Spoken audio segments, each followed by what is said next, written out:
आप इस लॉकडाउन के पीरियड में क्या क्या कर सकते हैं, उसी क्रम में जैसा कि मैं आपको बता रहा था, तो महत्वपूर्ण बातें यह है कि अगर आपके घर पर, आपके ऑफिस में, जो अगर आपके घर पर है, ये विशेष रूप से ध्यान रखिएगा, तो हमें ध्यान ये रखना है कि हमारे कंप्यूटर्स, प्रिंटर्स या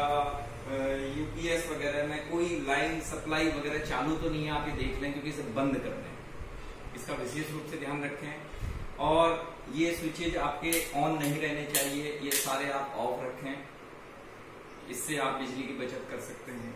दूसरा एक महत्वपूर्ण कार्य हम और आप ये कर सकते हैं, ऐसे समय में हम अपने कार्य से संबंधित किताबों का अध्ययन कर सकते हैं। ये बुक्स पढ़ने का बहुत ही उत्तम समय है। आप अपना बहुमूल्य समय इन बेशकीमती किताबों को दीजिए, इससे अद्भुत ज्ञान लीजिए जो आपको इस कठिन समय निकलने के बाद काम आने वाला है। अगर आपके व्यवसाय, आपके कार्यक्षेत्र से संबंधित बुक्स आपने पढ़ ली हैं या आपके पास समय बचता है, तो उसके बाद आपको एक और मैं छोटा सा सुझाव देना चाहता हूं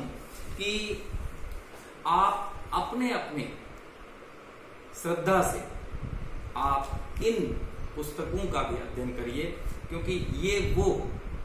अमूल्य धरोहर हैं हमारी संस्कृति की,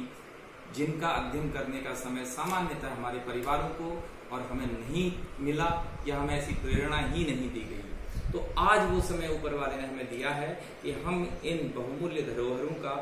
अध्ययन करें। जो काम आपको इस बीच करने हैं लॉकडाउन के दौरान, उसमें जो कुछ बातें याद रखनी, उसी क्रम में ये इन्वर्टर्स सभी के आपके हमारे घरों में हैं। वो इन्वर्टर्स जिसका प्रयोग लॉकडाउन के दौरान नहीं होना है, चाहे वो आपका ऑफिस हो, आपकी दुकान हो, आपकी फैक्ट्री हो, या वो स्थान जिसका आपने प्रयोग नहीं करना है, तो इस तरह से आपको उसको चार्जिंग में ऑन नहीं छोड़ना है। तो आपको करना क्या है कि इस इन्वर्टर को आप यहाँ से जो भी आपका ऑन ऑफ स्विच है बंद कर दें और यहाँ से भी स्विच ऑफ कर दें, ताकि इस इन्वर्टर को अननेसेसरी चार्जेस ना मिले, और अननेसेसरी चार्जेस होने से इसमें इसकी बैटरी को नुकसान हो सकता है, क्योंकि उसमें इनपुट है और आउटपुट कहीं नहीं जा रहा है। तो इसका आप विशेष रूप से